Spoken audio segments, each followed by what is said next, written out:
नमस्कार, हिंदी प्रतियोगिता के यूट्यूब चैनल में आपका स्वागत है। आज हम आपके लिए लेकर आए हैं भारतेंदु युग के 30 बहुत ही महत्वपूर्ण प्रश्न, जो आपके आने वाले सभी एग्ज़ाम्स के लिए बहुत इम्पोर्टेंट है। तो वीडियो को ध्यान से देखें और एंड तक बने रहें। तो शुरू करते हैं। पहला प्रश्न है, आधुनिक काल का जनक किस लेखक को कहा जाता है? तो आधुनिक काल के जनक माने जाते हैं Bharatendu Harishchandra. Option number B इसका सही आंसर है। अगला प्रश्न है, भारतेंदु युग का अन्य नाम है? तो भारतेंदु युग को जो है पुनर्जागरण काल भी कहा जाता है। तो ऑप्शन नंबर बी इसका सही आंसर है। अगला प्रश्न है, इनमें से भारतेंदु मंडल का लेखक कौन है? तो भारतेंदु मंडल के जो लेखक है वो है Badri Narayan Chaudhary Premghan. Option number A इसका सही आंसर है। अगला प्रश्न है, भारतेंदु जी का जीवन काल कुल कितने वर्ष का था? तो भारतेंदु जी का जो जीवन काल है वो कुल 35 वर्ष का था। तो ऑप्शन नंबर डी इसका सही आंसर है। अगला प्रश्न है, कौन सी कृति भारतेंदु की नहीं है? तो भारतेंदु जी की जो रचना नहीं है वो है भारत हरण। बाकी सभी रचनाएं जो हैं वो भारतेंदु जी द्वारा रचित है। तो ऑप्शन नंबर ए इसका सही आंसर है। अगला प्रश्न है, भारतेंदु ने अपनी किस कृति में देशी राजाओं को रासब या गधा कहा है? तो भारतेंदु जी की रचना थी भारत दुर्दशा, जिसमें उन्होंने सभी देशी राजाओं को गधा कहा है। तो ऑप्शन नंबर ए इसका सही आंसर है। अगला प्रश्न है, इनमें से कौन सी प्रवृत्ति भारतेंदु युग की प्रवृत्ति नहीं है? तो इनमें से जो प्रवृत्ति भारतेंदु युग की नहीं है वो है इतिवृत्तात्मकता। ऑप्शन नंबर सी इसका सही आंसर है। अगला प्रश्न है, हिंदी नई चाल में ढली किसकी उक्ति है? तो ये उक्ति भारतेंदु जी की है। ऑप्शन नंबर ए इसका सही आंसर है। अगला प्रश्न है, भारतेंदु जी ने स्त्री शिक्षा के लिए कौन सी पत्रिका निकाली? तो भारतेंदु जी ने स्त्री शिक्षा के लिए जो है बाल बोधिनी नामक पत्रिका निकाली थी। ऑप्शन नंबर ए इसका सही आंसर है। अगला प्रश्न है, निम्नलिखित में से भारतेंदु जी का मौलिक नाटक क्या है?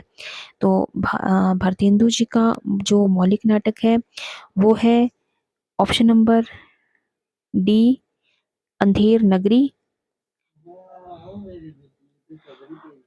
अगला प्रश्न है, आधुनिक हिंदी काव्य का वैतालिक किसे कहा गया है? तो आधुनिक हिंदी काव्य का वैतालिक जो है वो कहा गया है भारतेंदु को। ऑप्शन आधुनिक हिंदी काव्य का वैतालिक जो है वो भारतेंदु जी को कहा गया है। तो ऑप्शन नंबर ए इसका सही आंसर है। अगला प्रश्न है, प्रेम फुलवारी किसकी रचना है? तो प्रेम फुलवारी जो है वो भारतेंदु जी की रचना है। तो ऑप्शन नंबर ए इसका सही आंसर है। भारतेंदु जी ने कुल कितनी काव्य कृतियों का सृजन किया?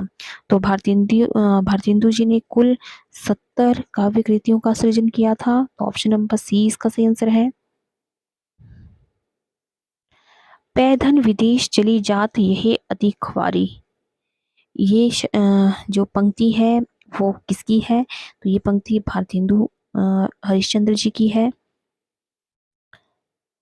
अगला प्रश्न है, भारतेंदु की कविता की सबसे बड़ी विशेषता है?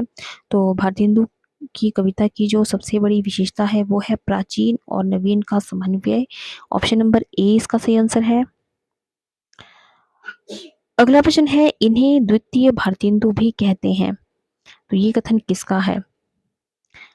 अच्छा, इन्हें द्वितीय भारतेंदु भी कहते हैं, तो द्वितीय भारतेंदु जो है वो कहा गया है प्रताप नारायण मिश्र जी को। ऑप्शन नंबर ए इसका सही आंसर है।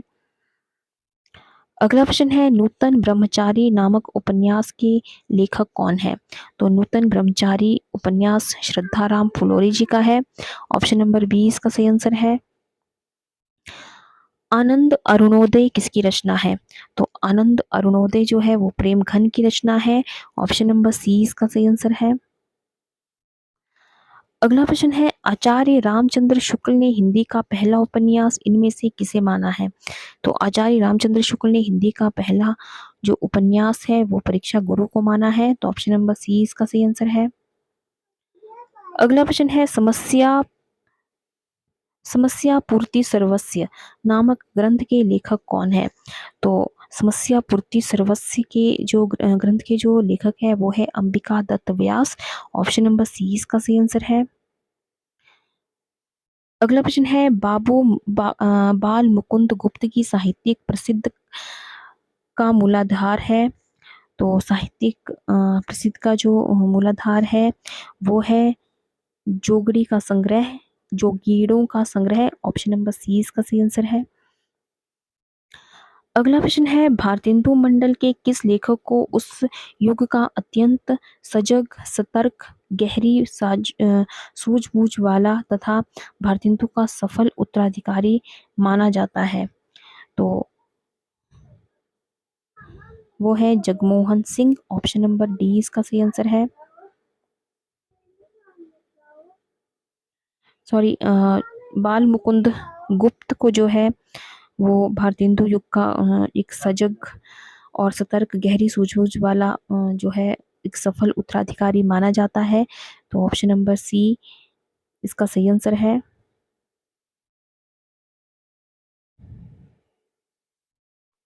जो बाल मुकुंद गुप्त की साहित्यिक प्रसिद्ध का मूलाधार था वो था शिव शंभू का चिट्ठा। माफ कीजिएगा, कुछ मैंने गलत बता दिया हो तो।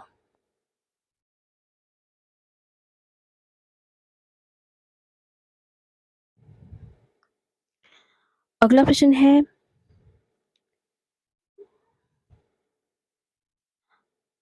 है नव भक्तमाल के रचयिता कवि कौन है? तो नव भक्तमाल के रचयिता जो कवि हैं वो है राधा चरण Goswami ji. Option number D इसका सही आंसर है। अगला प्रश्न है जपो निरंतर एक जवान हिंदी हिंदू हिंदुस्तान किसकी उक्ति है? तो ये उक्ति जो है वो प्रताप नारायण मिश्र जी की है। ऑप्शन नंबर बी इसका सही आंसर है। धन्य भारत भूमि सब रत्नी की उपजावनी। तो ये जो पंक्ति है वो है बद्री नारायण चौधरी प्रेमघन की। तो ऑप्शन नंबर ए इसका सही आंसर है।